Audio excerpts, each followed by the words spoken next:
Morning. I am Jennie Lynn, and a forever grateful member of the Al-Anon family group. Where do I start? I was born in Slayton to a wonderful family, a beautiful family. But before Al-Anon, I didn't know how to be grateful about that. I didn't even know what the word grateful meant until I came into Al-Anon in February 1998. I turned legal this year. I'm 21. That's my story. Yes, I'm 21. Thank you. To be honest, I had no idea what alcoholism was. Definitely didn't know what Al-Anon was.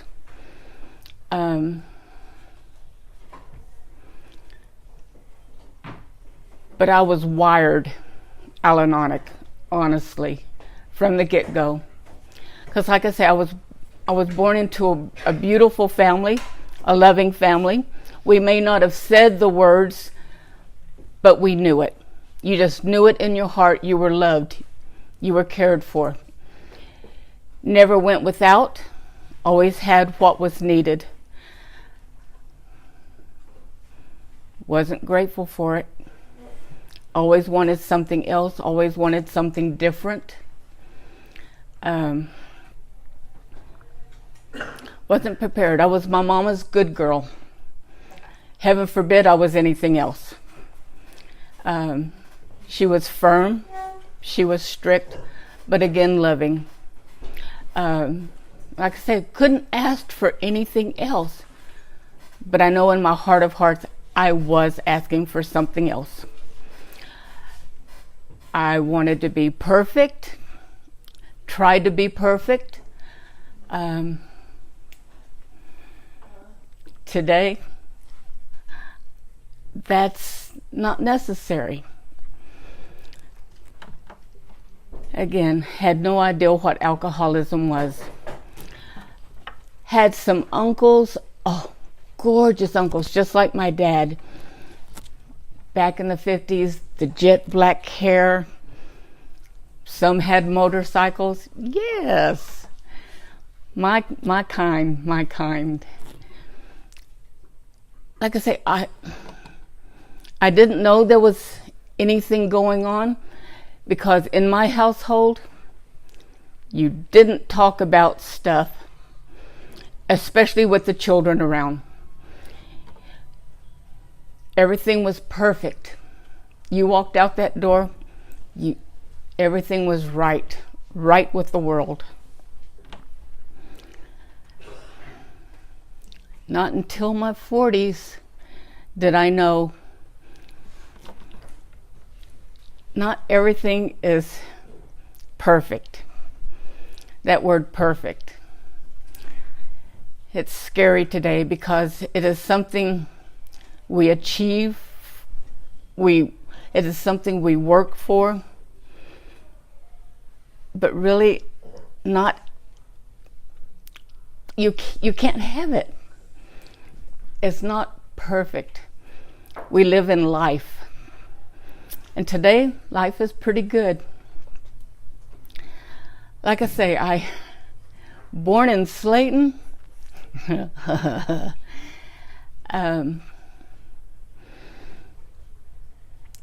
What can I say? All the family was in Lubbock. That long trip from Slayton to Lubbock, I remember as a child. It was a long trip. Yes, and you go around the circle. We were at the grandparents' house. Then life changed a little bit. When I was 13, the parents divorced. Don't know why. Never saw them argue, never saw them fight. See? So I didn't know. Again, was it me? Mom moved me and my brother to Snyder. Wonderful schooling there. Raised there. Again, a loving mother. I was lucky. I was in a house. I had a stay-at-home mom, which is really unusual today, but it was a stay-at-home mom.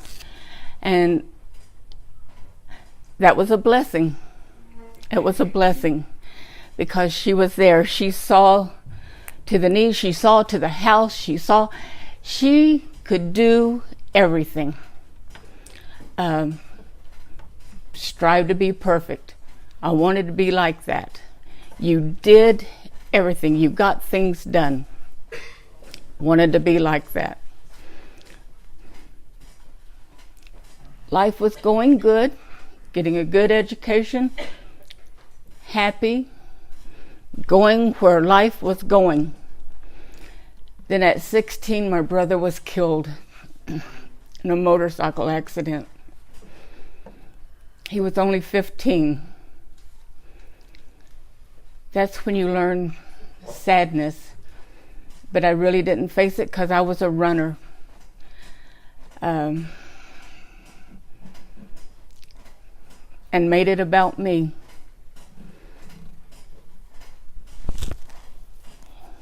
That was my only buddy. That was because, believe it or not, I was quiet and shy. Still am. This is really unusual for me. I am quiet and shy. But I lost my brother. So it was just me and Mom.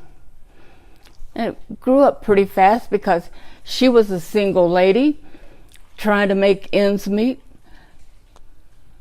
Had a little bit of a social life, which was good. So didn't know no better. I came and went, but still wasn't fitting in. I didn't have that brother that I fit in with. Even in childhood, like I told you, I had a loving family. Not super big, but a loving family. I didn't fit in. I just was different. Being the oldest child, being the oldest grandchild,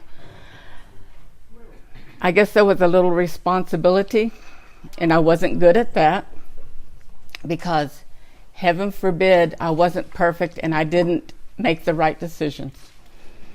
But you had to do.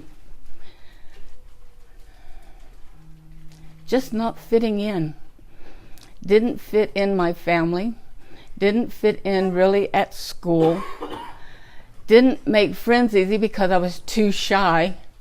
And then this brother that I loved so much, he was outgoing. He played 7 different instruments in the band. He always had friends around, never met a stranger, straight A student without even studying.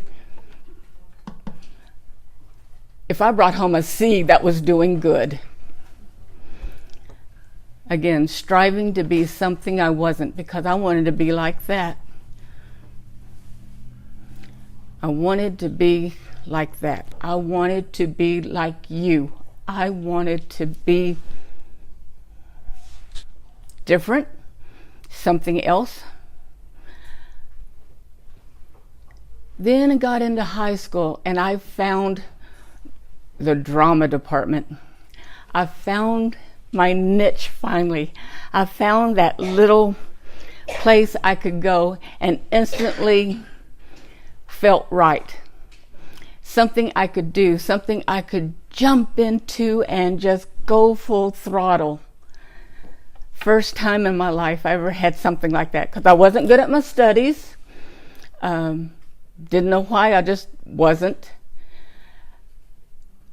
But I found the drama department. Working with the performing arts was just spiritual for me. Because before this, I wasn't raised in a religious home or a home that went to church. But I did go to church with school friends every now and then. But never found anything that I really could jump into. Of course, I was looking for what I know now after being in Al-Anon. I was looking for your God. And in my home, we didn't really speak of religion, because when we were at the grandparents' house, you didn't talk religion, you didn't talk football, because in my home, we had several different religions.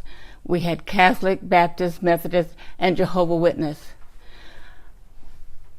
But I was searching for something. But again, I found drama. It opened me up. Would you believe when I got happy with working with the drama department, my grades got a little better too. So my last couple of years in high school were great. I was happy. I was active finally. I mean, really active finally.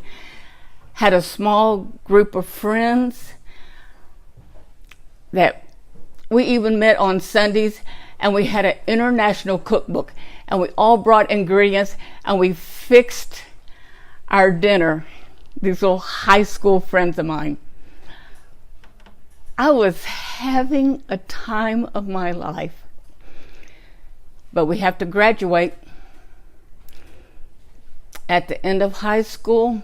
Well, during my senior year, I had kind of made up my mind because I wasn't prepared to do anything. There really wasn't any work in Snyder. I didn't think about my future. I was just doing the do, getting through school, enjoying my friends, enjoying doing the plays and everything. So my senior year, okay, what you gonna do when you graduate? Sit in your mama's house? That ain't gonna happen. What can a girl like me do?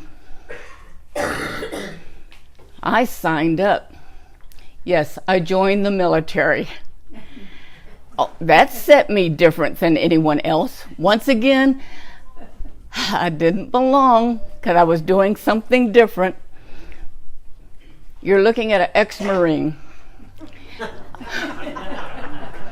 Yes, I am. Proud of it too now. A week after I graduated high school, I was at boot camp. I was suited for it though, because they told me where I had to be, what I had to do. I didn't have to make any decisions, because believe me, by the time I was 18, I had no idea what I wanted to do.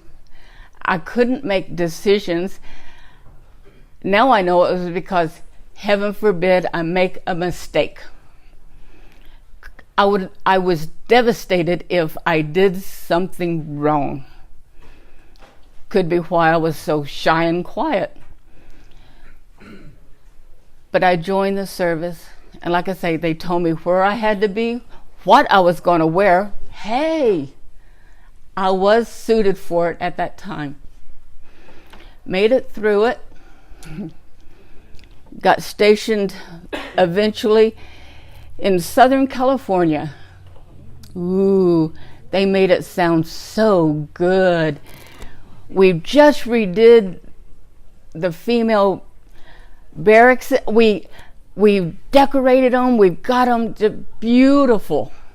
Okay, so I left North Carolina. I went to California. If you know what a Quonset hut is, it's still a Quonset hut. I don't care what you do to the inside. It's still a Quonset hut. Yes. True Marine. Oh, for y'all who do not know what Quonset huts are, it's a big tin can, half barrel. That's your building. It's all metal. Like I say, when I was in high school, I was the buddy. I didn't date or anything. I was always with the group. Got into the Marine Corps, got to that duty base in Southern California, and guess what? I met him.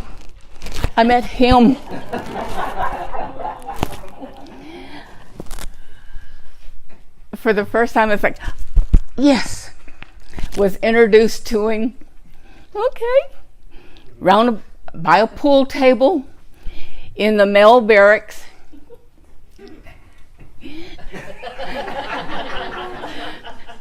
I don't take hints or red flags very well. First red flag. He was on, I think it was called barracks detail, which meant he wasn't locked up, but he couldn't leave the barracks except to go to work, eat, and come back. He didn't care. I met him. He needed me. He really did. He needed me. Jumped in with both feet. 3 months later, we said I do in Vegas. 3 months. He needed me. First project. Like I say, we got married 3 months after we had met. Not dating, but just met. Okay. Didn't tell the military, though. Oops. I didn't know. And then shortly thereafter, he got sent overseas. I just got married and he got sent overseas for a year. Okay. So we racked up phone calls, did this, and then he got sent back. He didn't do his time over there. Like I said, he got sent back with a honorable discharge. Red flag. Didn't listen. We're together now. He needed me. I was the only one working at the time. Okay. The way it was. Then I got pregnant. Okay. So I left the service to start my family. Okay. He barely got a part-time job. I was out of the military now, and we got a baby almost here. Okay.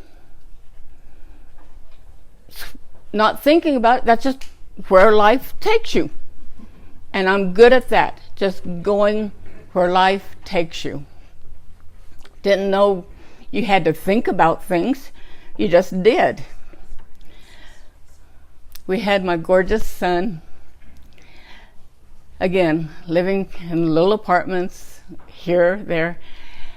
Oh, did I tell you, by the time we both got out of the service, all of his family, he was a New Yorker, all of his family had migrated to California.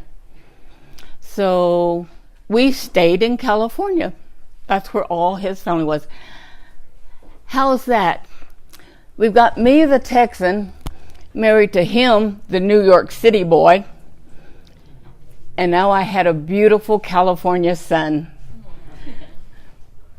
Okay, little mixture, that's neat. Different from my family. Different. There we go again. I felt different. But that's okay. We're plunging along. Got this beautiful little bundle of joy. At 6 months, I got to start going to college on the GI Bill, so I didn't have to work. I got to go to school. For what? The performing arts. I started studying, honestly, the performing arts. Big plans, I was either going to teach English or drama, or maybe find a professional job in the field. That was a thought. All I know is I was having fun. I'm back in drama again. Not that kind of drama, the performing arts. Yes, I was in that kind of drama too. But we did. We plunged along. We were making do. I didn't know any better. Financially a little rough. We did hit different apartments. Once because we was low in funds. But again, I was happy because he needed me. We were doing the do together. Like I say, I went back to college when my son was 6 months old. Shortly thereafter, surprise, I'm pregnant the second time. Didn't know I was pregnant except for one weekend. Just nauseated, just sick. And I had, for the first time, a role in a play. I was one of the witches in Macbeth. And I would have to leave the stage, go outside, throw up, come back in and do. So we had our second son, Rigel Tyree Rivera. Yes, we're science fiction fans. Beautiful little boy. Just, he didn't coo or try to talk. He would sit and sing. Beautiful child. Like I say, I was, again, one of those lucky people. Beautiful sons, born healthy. I'm blessed. 5 months, my second son passed away from SIDS. I never knew anything about that. All I know is he passed away quietly in the middle of the night. Wanted to run again so bad. Didn't know how to handle this. How could you take this 5-month-old baby from me? But again, I had to take care of him because it really did devastate my ex. Yes, now my ex. Again, I had a loving family. Both of my parents, who were divorced when I was 13, got together and drove to California to be with their daughter.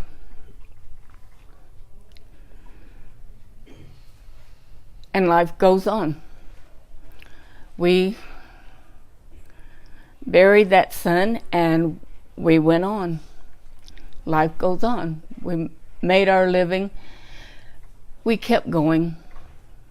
Still with that little broken heart, but it's okay. You still have to do what you gotta do.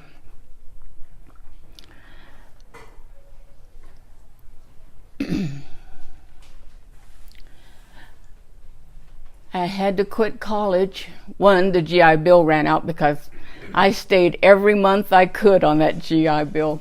I was enjoying college. And we had, like I say, we had some moving to do. One, because, well, if you don't pay the rent, or if you're searching for a better job for him, you did it.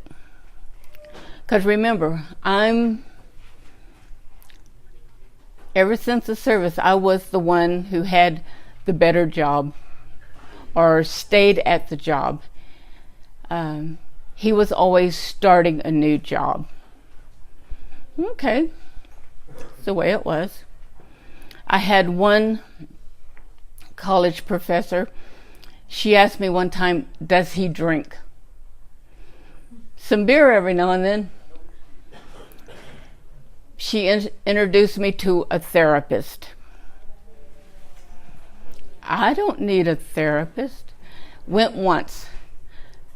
Uncomfortable. Making me talk about me. I don't want to talk about me. We're doing good, thank you. And we kept going. Never saw a therapist again. It was uncomfortable talking about me. No, don't need to, don't want to. After almost 16 years of marriage, he asked for a divorce. What am I going to do? This is where life's taking me. He wanted to leave, and he did. So I'm left with this now teenage boy who, again, is the apple of my eye, but so independent it hurts. Okay, so I go on. The friends I had made at work, of course, was watching after me, but they thought, don't divorce him. Put your wedding band back on. Y'all are such a perfect couple. Again, how was I raised? You step out that front door, you look good. And when we stepped out that front door or was around our friends, we looked good. We laughed, we joked. But when you get home and shut that front door, not too many smiles. And it wasn't because of hate. It wasn't because of any abuse anywhere. It was because we stopped communicating. It was because it was just because.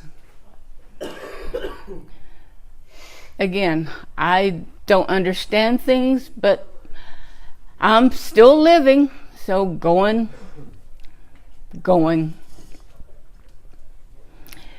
Then I met the next him. Oh! Some friends of mine at work introduced me to this guy and his date at the time, and we went to a movie, went out to eat. Didn't think nothing about it. I was getting out of the house, and it wasn't to go to work. That's great. And we're just talking, having a good time. Did I tell you I stay oblivious to things that's going on around me sometimes? The young couple, they're fighting. Why are they fighting? Oh, well, they're in the back seat. I'm in the front seat. Oh, well, whatever. They're fighting because she is accusing him of looking at me. Really? Did I mention that he was 16 years younger than me? He's not looking at me.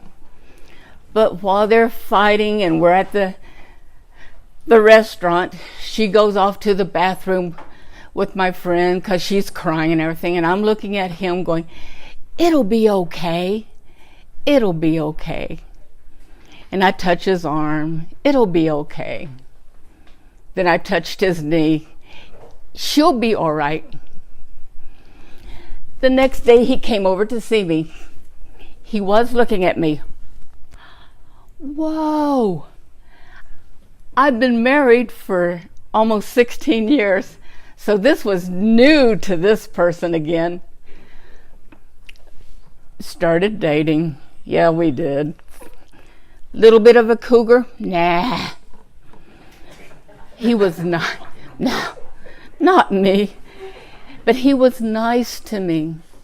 He gave me affirmation. He gave me attention. I felt alive again. He needed me because these people just treated him so bad. He needed me. He's young. He's not working. He lives with his parents. Red flag, red flag. Didn't see it. My son moved out of my apartment to live with an aunt and uncle in a different town so he could go to a different school system. Because unbeknownst to Mama, he had been ditching school because of bullying. He had been ditching school. He wasn't on the street. He wasn't causing any problem. He would go down to my broken down car and wait till Mama went to work, and then he'd come back up to the apartment and go back to sleep. He was being bullied at school, and I had no idea until I got the phone call and had to go to the school and say, he's got to go to an alternative school or something because he's missed too much school. I had no idea. I'm oblivious to things going on around me a lot. Bless his heart. Again, like I say, he moved in with an aunt and uncle to start anew with school because he's going to get his education. Well, this freed me up, and the carnival had come into town. No, literally, the carnival had come into town. The young guy had worked with them before and had got talked into, since he didn't have a job or anything, he got talked into going back on the road with this traveling carnival. Not without me, you don't. So I walked into my job, said, okay, if I quit, what do you do with the different finances? And they told me, sounded good. Said, well, I'm going to have to turn in my resignation at this job. They said, pulled out the calendar and said, okay, when's your last day? No, you don't understand. I'm having to quit now. Because the carnival was leaving town that weekend. Yes. You're looking before you. Now I'm a carny. Am I tough or what? No. But it was an adventure. I spent a whole year with a traveling carnival up and down all of California, living in a tent when Tent City was allowed. But I had him with me. He needed me. About halfway through that year, he met some younger people, and he left me and the carnival. I mean, he walked out the front gate, left us. I'm out on the carnival lot. Now it's just me. Oh joy. I really had a good experience. I was lucky because of the year I was with them, with the group of people that was with me that year. Had a wonderful experience. Didn't make no money, but that was okay. I was enjoying myself. Once again, there was a group of people that I was kind of being watched out by. Didn't find any trouble unless I wanted to. And yes, this ex-Marine did go nose to nose a couple of times with some people because I didn't like what they were doing, and I was sticking up for someone that needed me. I need to be needed. Okay. It was at the end of the summer. Everything was going to winter storage. For the first time in a long time, I was going to get to see my mom and family for the holidays. So I came back to Lubbock, Texas to visit the family. They had already moved my grandmother in with my mom because of dementia. 3 days into the visit, she broke her hip. Had a substantial hospital stay, which caused her dementia to really set in. Who was going to take care of my grandmother? Mom had to work. She could take care of her in the evenings. I'm needed. So I left everything in California. I moved back to Texas. Never in my wildest dreams did I ever think I'd live out here again. Never. I liked California. At the time, I really did. But I'm back to help my mom take care of my grandmother. Move in with Mom. My son came with me. And we're living in Texas, living with my mom, doing what we needed to do. I got to be with my grandmother the last 2 years of her life. I got to be reacquainted with her. Even though she never could come up with my name, I was always one of the girls. But I got to be there. I got to be there. Then we started living again. Got a little part-time job. It was only part-time and temporary because I was going to help them open this department where my mom worked. I've been at that job 28 years now. Now, how part-time and temporary is that? They needed me. They needed me because they needed enough people to open it up. I was needed. So I started this job. Well, I got to get some kind of life now. I mean, I just came off the carnival. I start hitting Midnight Rodeo, if anyone remembers that.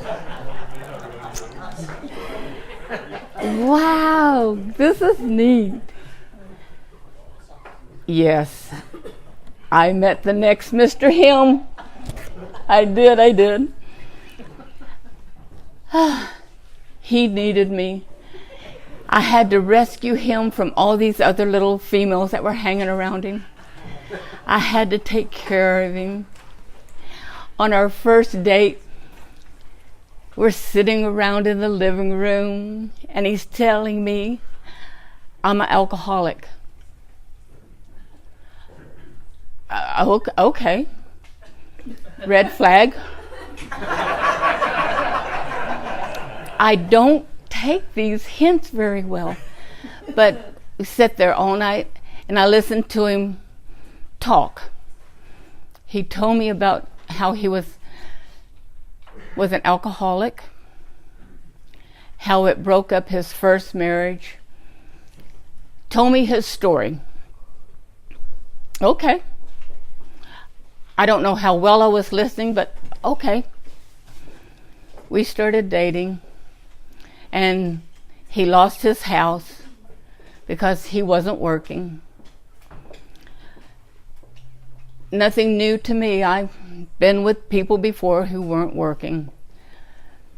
He moved back with his mom. We're still dating, still going to Midnight Rodeo on my dime, in my car, because he doesn't have a car.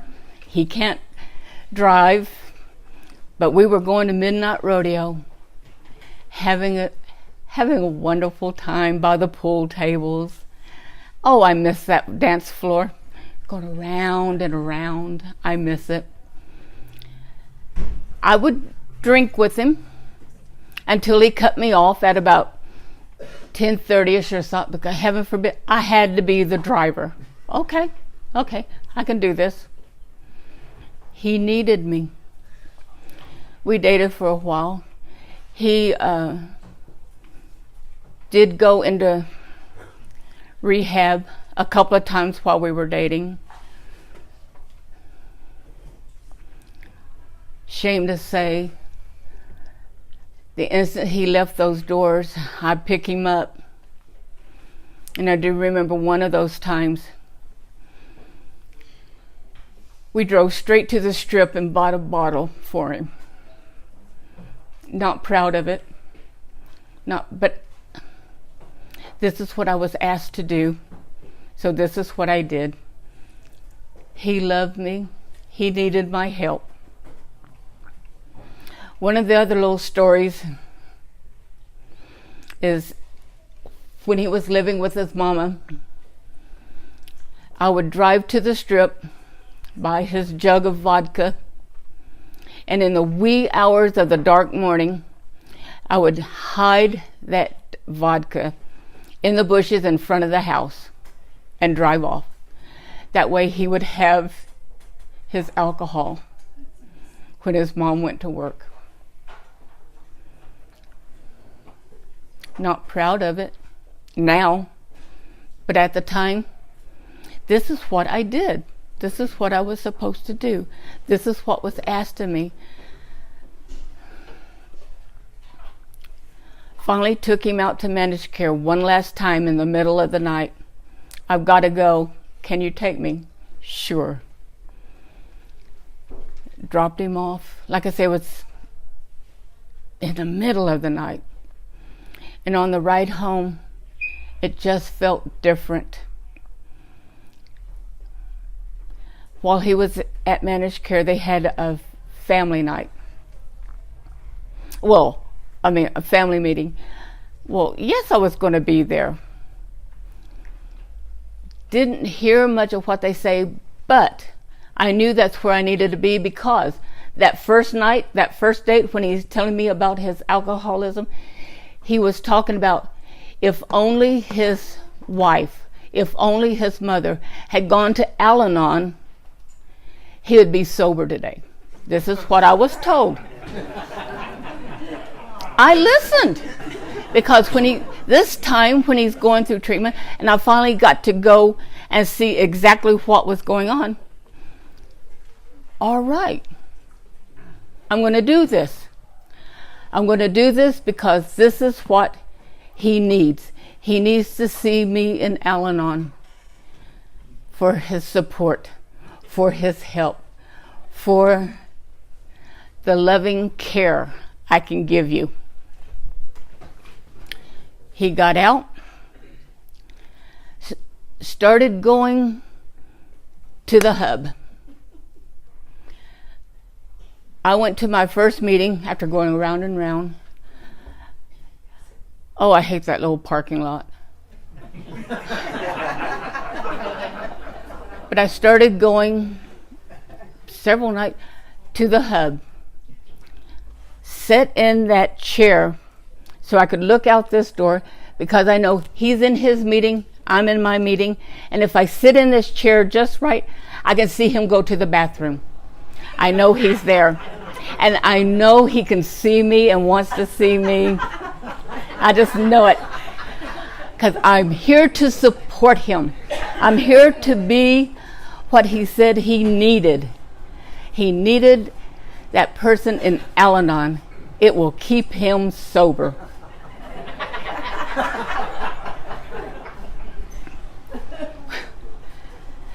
And it'll keep me in his life, because I'm what he said he needed. Did I tell you I'm extremely single right now?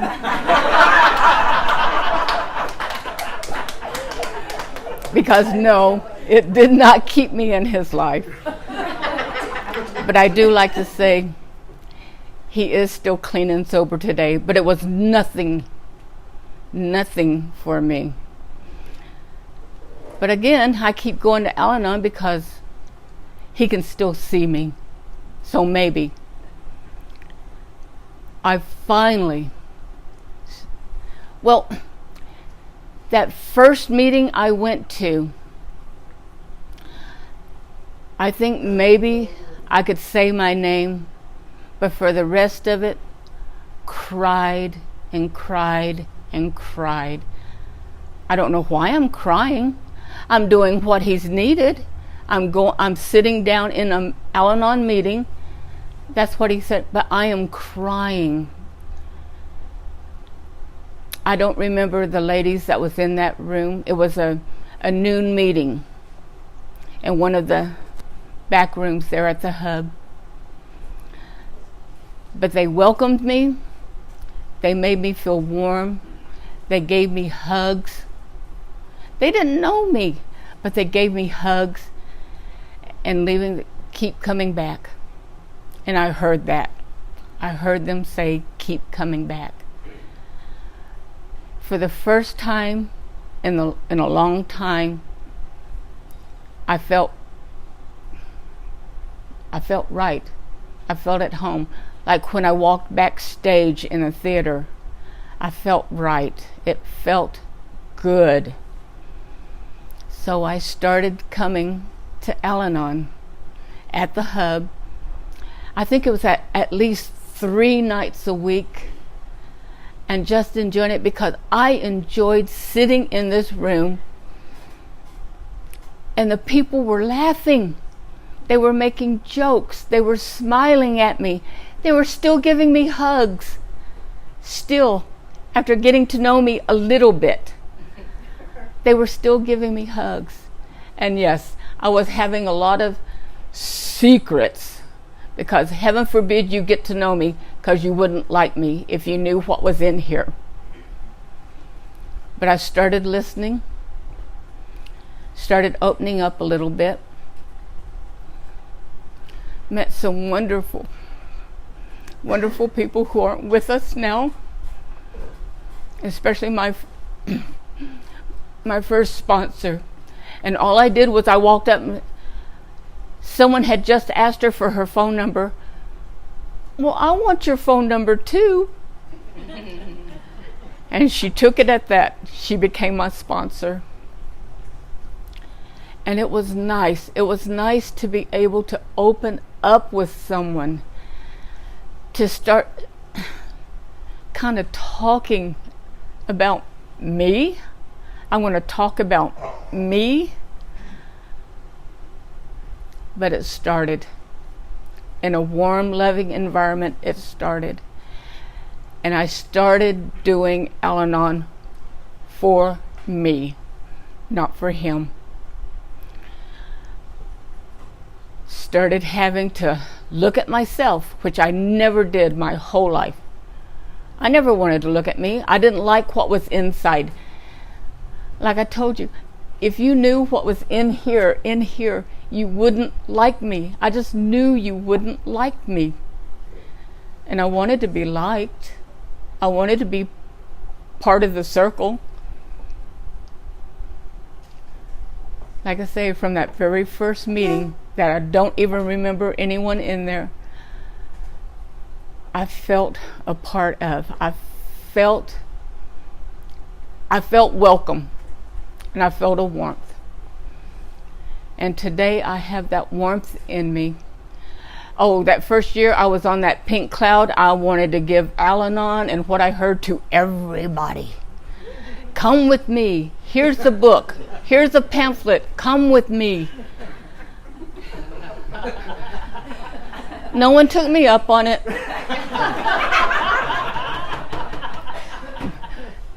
But in the 21 years I've learned, you can't make anyone have this program, but you can be their book. In AA, you can be their open big book. In Al-Anon, you can show them how a peaceful inner feeling can be just by being there. I don't have to feed into their drama anymore. I don't have to add to their drama anymore. And hopefully these days I start seeing red flags and listening to it. Because what I've been given in Al-Anon is me, Jennie Lynn Rivera. I'm beginning to like her. And some of those deep, dark feelings that I was hiding from everybody, didn't want even my mother to know, today they're not so dark. They're part of my story. They're part of what has made me what I am today. And I can be open about it because it's just part of my story. I could laugh about some of the things I've done, some of the bad choices I made because of wanting to fit in or be a part of. It's okay today. It's okay to admit I wasn't perfect. I hadn't been doing life perfect. But it's okay today, because in Al-Anon I've learned you did the best you could with what you had at the time. And today, with 21 years of Al-Anon, I've got some stuff to help me through this life. I've got a strength, a serenity that I can use if I choose to. I can live a happy life. I can be happy inside now, because I know what's inside now. Because y'all made me look at me. And y'all did. Y'all made me look at me, instead of looking at everybody else and wanting to be like somebody else. Today I can wear my tie-dyes. Today I can wear my peace symbols and be okay with it. Today I'm Jennie Lynn, and a forever grateful member of the Al-Anon family group. And y'all are my family.